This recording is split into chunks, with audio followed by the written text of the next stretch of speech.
Ano? This can't be real. Eric! Si Eric! Si Eric ang anak ko. No, this can't be true. Oh, no. Mama, ano nangyayari? Si Eric. Si Eric. Patay na, nasaksak. Patay. I'm sorry to hear that, Mama. Oh, no. No. Where's my driver? Where's my driver? Please call my driver.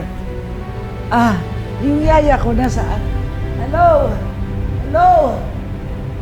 Hi! Bring the car here! Please!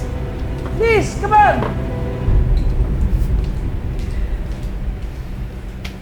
Ma!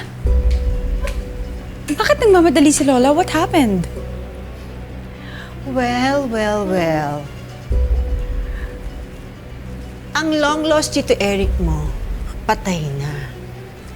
After ng papa mo, sumunod na rin ang panganay ni Mama. Isa lang ang ibig sabihin niya, anak. Tayo na lang yung pamilya niya. Correct. At may ibig sabihin pa yun.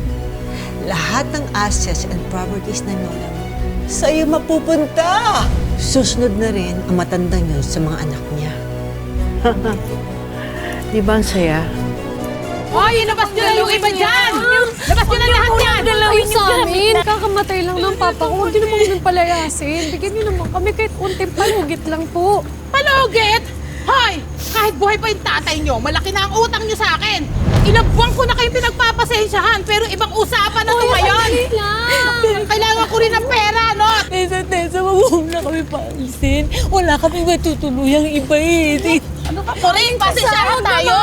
Kulang pa nga yung mga appliances nyo na nahakot ko dito para pambayad.